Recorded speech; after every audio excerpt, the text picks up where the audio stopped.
Today is December 10th, and I have two stories I'm going to read to you today, and they're some of my favorites. The first one I'm going to read is called The Teacher's Night Before Christmas. The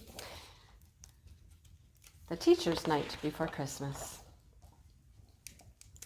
'Twas the night before Christmas, and all through the town every school teacher scurried. They could not slow down. Their brains were all frazzled from school celebrations and the seasonal rush of pre-Christmas vacation. The festive art projects, a yearly tradition, had ended as always in room demolition. And a nursing home trip earned one principal's pout when Pierre pulled the fire alarm. They cleared the place out. Then the holiday pageants produced minor troubles, like the Virgin and Joseph on stage blowing bubbles. And then one of God's angels got airsick and cried, "Mrs. Bigler, I've thrown up on Joe, Tom, and Clyde." But when gala school programs were done and folks parted, the room mom commandos had just gotten started. They'd planned party events to make all students drool, like wild scavenger hunts where kids ran through the school. And unique Yuletide bingo, which started out nice, until Mike Hattendorf won a bingo game twice. Then the other kids hollered and threw such a fit that the game was short-lived because everyone quit. But the moms were undaunted. They moved on to crafts with some glue guns and scissors and spray paint and masks. And inside of 1 hour, the 10-minute wreaths were lying all over and drying on sheets. Then the students and mothers departed the school, and the teachers rushed home, just a few days till Yule. With a tree still to trim, Christmas candy to make, the cards yet to mail, plus a fruitcake to bake.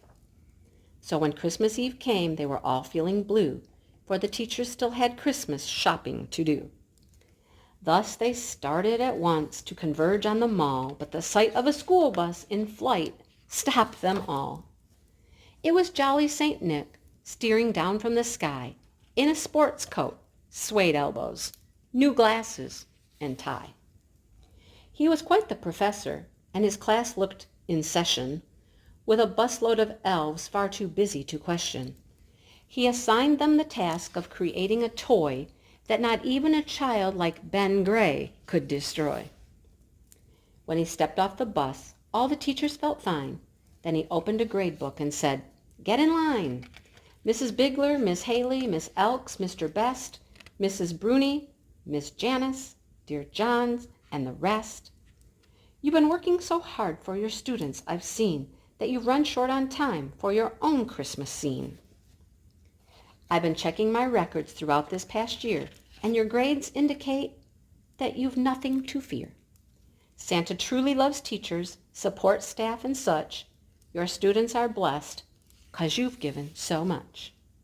So I'm telling you all, and your colleagues here too, stop this last-minute shopping. I'll take care of you.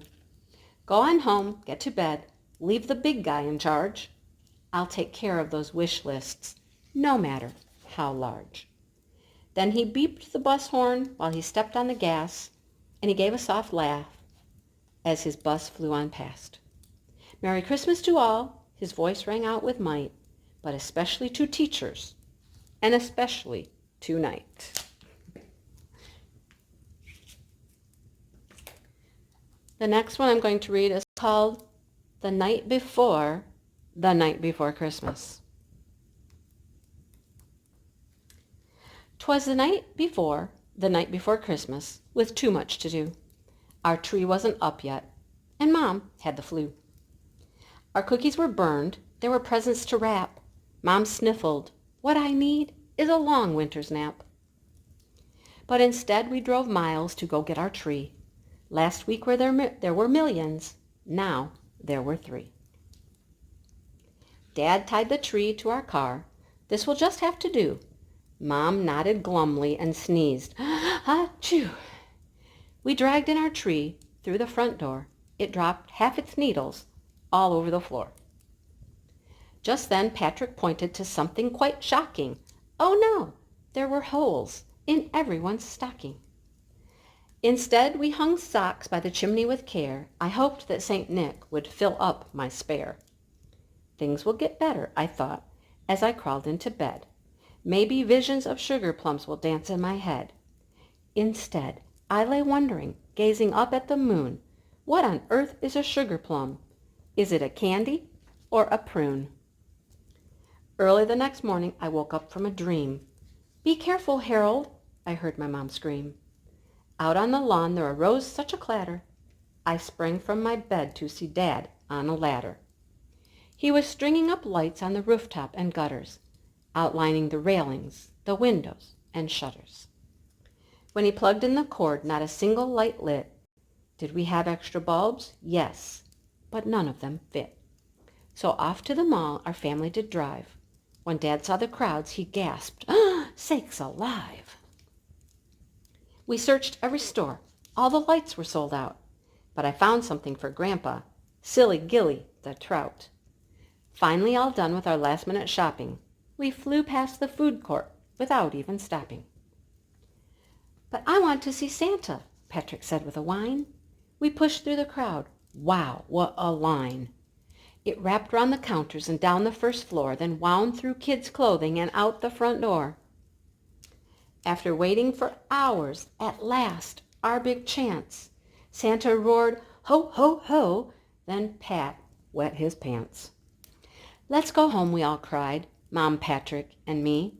Even jolly old Dad sighed and said, "I agree." So on the way home we sang the Jingle Bell song, all the while I was thinking nothing else could go wrong, when what to our wondering eyes should appear but a gigantic mess, that much was clear. The tree was knocked over, my snow globe was shattered, ornaments were broken, tinsel was scattered. "Bad Kitty!" I shouted. Then Mom started to weep. "Christmas is ruined and I need some sleep." "No, it's not, Sugar Plum. These things are just stuff. Christmas is about love, and we have quite enough." He tucked Mom in bed for some much-needed rest. Then we three busy elves all gave it our best. As snow gently fell, turning the earth sparkly white, I knew in my heart Christmas would turn out just right. Dad read us a book and gave us a kiss. It was my favorite story, and it began like this. "'Twas the night before Christmas, when all through the house not a creature was stirring, not even a mouse."